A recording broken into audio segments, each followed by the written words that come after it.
We are lying.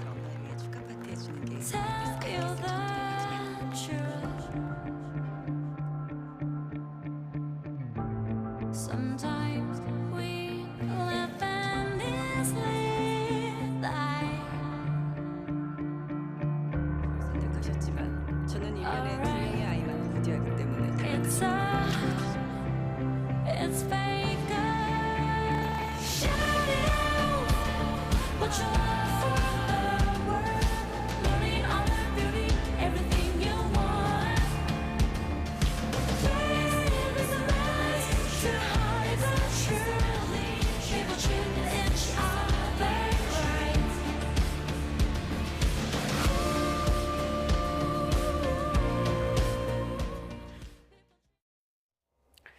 네, 드라마가 화제가 되면서 현실 속의 입시제도, 또 현실 속의 사교육 광풍까지 관심을 끌고 있습니다. 오늘 뉴스큐에서는 공부의 신, 줄여서 공신 이렇게 부르던데요. 강성태 씨 직접 만나보도록 하겠습니다. 네, 반갑습니다. 네, 안녕하세요. 네, 아까 좀 웃으시던데 네. 어디서 좀 피식 웃으신 거예요? 화면에 제 얼굴이 떠가지고요. 네. 네. 뭐 방송 많이 하셨는데 지금도 방송 보시면 낯서신가 봐요. 낯설죠. 네. 지금도 제가 어떻게 여기 와 있는지 잘 모르겠습니다. 뉴스에 나온 소감 먼저 여쭤볼까요? 어떠세요? 생각보다 굉장히 미인이셔서 네. 방송 실제로 보니까 네. 꼭 짜고 여쭤본 것 같은데 전혀 짜지 않은 첫 질문이었습니다. 네. 자, 앞서 스카이캐슬 나온 뭐 입시 문제, 사교육 실태, 사실 네. 최근에 스카이캐슬 관련 질문을 가장 많이 받으실 텐데 드라마 다 보셨어요? 쭉? 다 보진 않고요. 이제 중간중간에 이제 계속 네. 조금씩은 봐왔죠. 공신 강성태 씨가 본 이 드라마는 어떤 평이 나올까요? 네.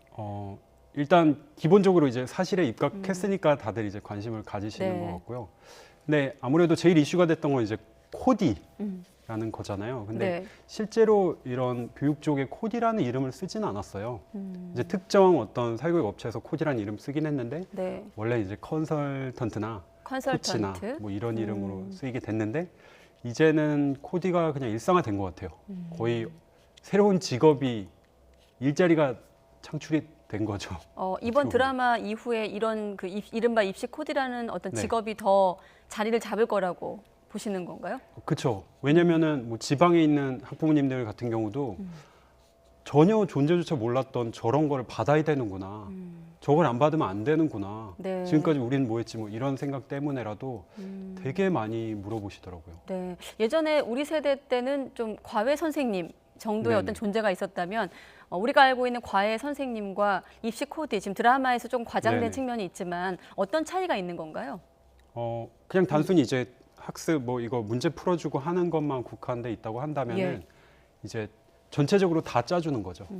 예를 들어서 중3 때 뭐 이 정도 시기가 사실은 좋거든요. 네. 그때 오면은 고등학교 입학 전에 뭐 해야 되고 고등학교 이제 입학해서 어떤 뭐 포트폴리오 소위 네. 말해서 그 스펙을 쌓고 그리고 성적은 어디까지 올려야 되는지 자소서는 또 대학에서 좀 이렇게 좋아하는 자소서 이런 공식 비슷한 게 있거든요. 그래서 그런 걸 미리 짜놓고 이제 거기에 맞춰서 가는 거예요. 네. 그러니까 그런 도움을 안 받는다고 한다면 원서 낼 때 돼가지고 이걸 막 급하게 준비하는 경우랑은 뭐 너무나 차이가 크죠. 네, 그럼 결국 궁금한 거는 이제 입시를 뭐 준비하고 있는 학생들이나 아니면 뭐 가족들이나 정말 이런 게 필요한 거 아니겠습니까? 현실적으로 자기 아까 말씀하신 것처럼 나도 이런 우리 아이한테 이런 거를 못 해주는 부모가 훨씬 저는 더 우리 그쵸. 그 사회에 많을 거라 네. 생각을 하거든요. 말도 안 되는 자괴감에 빠져 있는 학부모들을 위해서 어떤 비판적인 시각에서 보신다면 어떤 입장을 설명할 수 있을까요? 비판적인 거는 왜냐면 지금 뭐 입시 제도를 이야기를 안 할 수가 없는데요. 네, 이제 학종 시대라고 하잖아요. 드라마에서도 이제 막 나오는데 네, 학생부 종합 전형이라는 게 그러니까 과거에 말씀하신 대로 뭐 국영수 이렇게 잘하고 가면 되는데 네, 이게 잠재력을 본다는 그 목적은 되게 좋아요. 이상적이고 너무 좋은데 근데 문제는 현실과 너무 동떨어져 있어요. 그러니까 해야 될 게 너무 많거든요. 그 옛날에 이제 비해서 지금은 뭐 아시겠지만 뭐 내신 10번 이상 보는 시험 그 잘 챙겨야 되고 네, 그리고 뭐 자율활동, 봉사활동, 진로활동, 뭐 독서활동에 뭐 논문도 써야 된다고 이러고 하니까 그걸 학생 혼자서 안 되는 거죠. 공교육에서 이걸 또 커버해 줄 수 있으면 좋은데 공교육에 선생님들 뭐 밤마다 수업 들어가시는데도 뭐 녹초가 되시고 뭐 행정 업무도 많고 하다 보니까 챙겨줄 수 있는 곳이 없어서 다르게 사교육으로 가게 된 현상이 일어난 거죠. 네. 지금 보면 학번으로 하시면 몇 학번 정도 되신 거죠? 실례지만. 예, 네. 실례는 아니고요. 네. 01학번이니까. 01학번. 네. 그때 공부하셨던 공부의 신 강성태 씨가 바라본 어떤 입시 제도와 지금 아이들, 학생들을 바라보면 어떠세요? 좀 차이가 많이 세월이 흘렀는데. 솔직하게 YTN이니까 말해야 되죠. 네. 그냥 뭐 최악인 것 같아요. 네. 지금 아이들이 처해 있는 네. 어떤 현실이라든지 이런 것. 제가 시험을 볼 때도 무슨 그런 얘기 신문에 있었거든요. 실제로 네. 제가 본 건데 단군일의 최악의 수험생이다. 근데 01학번 당시에도. 네. 네. 단군일의 최악이 아니었던 적이 없는 것 같아요. 그리고 제가 이제 교육봉사 이걸 시작했을 때 대학생 때만 해도 네. 저희가 좀 알려지게 됐던 게 그 당시에 이제 죽음의 트라이앵글이라는 표현이 있었어요. 예. 그러니까 그게 수능, 내신, 논술 이게 삼각형.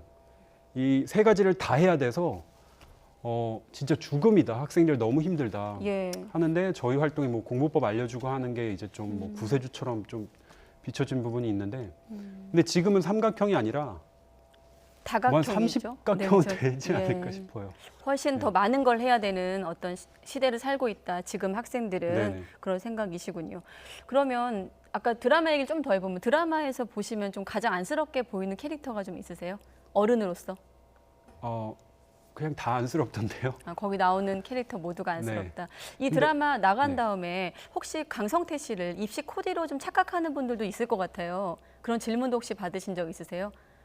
그거보단 이제 과거에 이런 뭐 제안을 받았냐 아니면 뭐 금액이 뭐 받았다면 얼마 받고 했냐 뭐 이런 네, 질문들 좀 뭐 그런 제안들은 받으신 적은 있다고 기사에서 본 것 같은데 다른 언론을 통해서.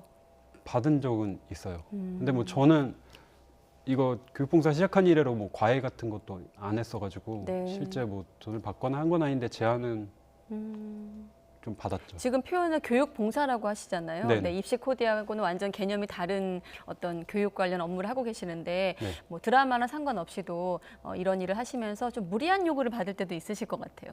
뭐 교육 봉사라고 하니까 워낙 많은 질문을 받는다거나 학부모들한테 좀 이 정도는 좀 선을 넘었다 이런 것들도 있을 것 같습니다. 그러니까 뭐 좀 이게 예.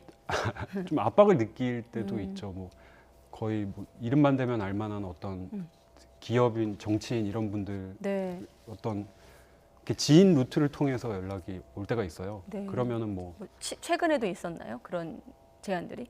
제가 옛날에는 그 부탁을 거절을 못 해가지고 이렇게 뭐 한 번이라도 최소한 만나고 그랬는데 요즘에는 그냥 아예 끊어버려가지고요.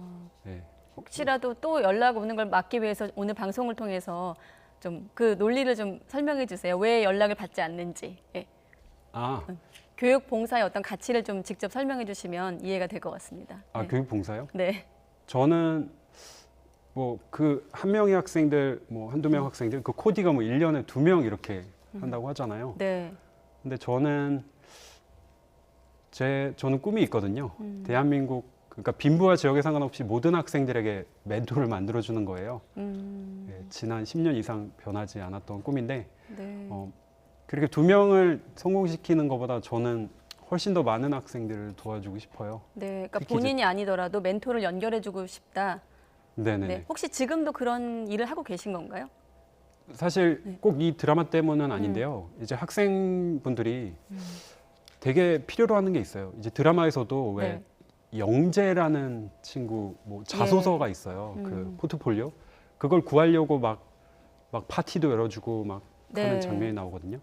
근데 그 자소서를 구하기가 쉽지 않아요. 특히 이제 좀 지방에 있거나 하면은 아예 명문대생 볼 기회도 없고 네. 뭐 그 지역에서 명문대생이 배출된 적도 없고 하다 보니까 그래서 많이 물어보는 게 이런 어떤 입시 정보 자소서를 그냥 좀 어떻게든 구할 수 있냐 해가지고 저희가 프로젝트 하고 있는 거는 공신들의 그 합격한 자소서를 네. 무료로 공개하는 프로젝트를 지금 준비하고 있어요. 그런 공부의 어떤 학습법을 담은 네네. 자소서를 공개하신다 무료로. 네, 그거를 뭐 유튜브나 여러 가지 채널을 통해서 공개를 하려고 하는데 예. 사실 지금까지 안 했어요. 왜냐하면 저희가 공개를 하면은 예전에 한 적이 있는데 다 그거 그대로 따라하려고 하고 그게 이제 학종의 취지는 아니거든요. 네. 베끼는 거죠.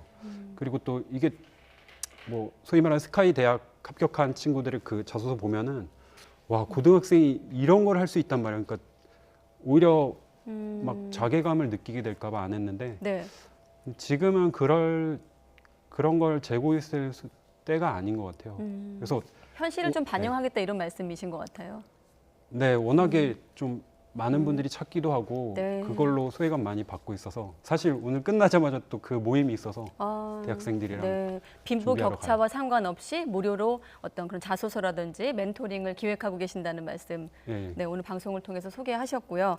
또 한 가지는 어떻습니까? 지금 자녀 키우신다고 들었는데 네. 뭐 이번에 초등학생 들어가는 자녀도 있던데 네. 공부의 신 자녀는 초등학교 준비를 어떻게 시킬지도 좀 궁금해요. 아 맞아요. 네. 제가 근데 저는 기본적으로 사실 세상에서 제일 나쁜 아빠거든요. 그러니까 왜냐하면 학생들이 제일 싫어하는 아빠가 공부 얘기하는 사람이에요. 근데 저는 뭐 1년 365일 하루도 공부 안 할 때가 없은 것 같아서. 근데 공부 얘기를 어떤 방식으로 하느냐가 관건일 텐데 네. 공부하라고 말씀하신다는 얘기는 아닐 거 아니에요. 아 전혀 안 하고 있어요 지금은. 저는 그냥 학교에 적응해 주는 것만으로도 너무 고마울 것 같아서. 네. 왜냐면 제가 아기가 태어나기 전부터 한 100번도 넘게 들은 것 같아요. 아기 태어나고 공부 잘하겠다는 이야기를. 그러다 보니까 이게 저도 스트레스인데 얘가 태어나서 어쩔 수 없이 그게 알려지게 되더라고요. 그럼 어떤 아이로 컸으면 좋겠습니까? 자녀분이. 잘 웃고요. 네. 일찍 잤으면 좋겠어요. 잘 웃고 일찍 자는 아이로 컸으면 좋겠다 말씀이고 시간이 벌써 많이 흘렀는데 네. 저희가 듣기로는 저희 YTN 사이언스에서 새로운 프로그램도 맡으셨다고 아, 네. 들었어요. 네. 어떤 프로그램인지 직접 소개를 좀 해주시죠. 아, 그게 호기심 팩토리라는 프로그램인데요. 이게 그러니까 우리 일상에 되게 주변에 스마트폰부터 우리 삶을 되게 윤택하게 해주는 기기들이 있잖아요. 네. 그걸 실제로 다 분해를 해요. 분해를 한 다음에 그 안에 들어있는 원리들도 같이 알아보는 그런 프로거든요. 네. 근데 이게 저도 예상하지 못했는데 되게 재밌더라고요. 이게 과학적인 어떤 원리도 이야기를 해주는데 네. 그리고 또 어떤 변천사까지 알 수가 있어갖고 뭐 스마트폰이라고 한다면 90년대 뭐 모토로라 초기 기종 네. 그런 것도 한번 까보고 뭐 저 70년대 텔레비전 어디 구해가지고 열어보기도 하고요. 지금 뭐 자료 화면이 나가고 있는데 네. 뭐 시간 관계상 제가 더 홍보할 시간을 드릴 수가 없을 것 같고 네. 궁금하신 분들은 오늘 저녁 8시에 YTN 사이언스를 보시면 첫 방송을 보실 수 있다고 네. 합니다. 자, 끝으로 우리가 좀 극단적으로 얘기하면 우리가 입시 지옥 이렇게 부르지 않습니까? 네. 이런 앞서 좀 불쌍하다는 예, 예. 표현까지 쓰셨는데 지금의 학생들 그리고 학부모들에게 좀 끝으로 한 말씀 해주세요. 네. 학생 여러분들께는 많이 이제 뭐 좌절하고 있다는 걸 제가 매일 느껴요. 한데 혼자가 아니라는 말을 좀 해주고 싶어요. 네. 그러니까 뭐 당장 코디가 뭐 붙어가지고 뭘 떠먹여줄 수는 없지만 학교 선생님들 중에 그래도 그런 정보를 가지고 있고 열성적으로 해주신 선생님도 계시고 네. 뭐 저희 같은 아니면 뭐 대학생들이 이렇게 도와주려고 하는 움직임도 최근 많이 있어서 조금만 노력을 해서 좀 찾아보면은 돈 네. 받을 수 있는 데가 충분히 있다는 거. 좌절이나 슬럼프가 왔을 때 가장 중요한 거는 뭐라고 생각하세요? 학생 입장에서. 그걸 좌절이나 넘길 수 슬럼프. 있는. 그냥 주변에 따뜻한 말 한마디가 제일 중요하지 않을까 싶어요. 부모님일 수도 있고 아니면 뭐 인터넷상에 누군가가 할 수 있다는 그런 얘기. 제가 사실 제일 많이 듣는 어떤 질문은 네. 공부법이 아니에요. 제가 할 수 있을까요? 뭐 가능할까 이런 이야기인데 네. 가능하다 그 말 한마디에 막 울고 그래요. 그 정도로. 그래서 부모님들이 그런 이야기 많이 해주시면 좋겠어요. 네. 그럼 거꾸로 말하면 잘할 수 있다. 네 옆에 누가 있다는 말을 잘 못 듣고 있다는 반증이기도 그렇죠. 한 것 같습니다. 네네. 네. 시간 관계상 오늘 여기까지 얘기를 네. 듣도록 하겠습니다. 네. 강성태 씨와 이야기 나눠봤습니다. 네, 고맙습니다. 감사합니다.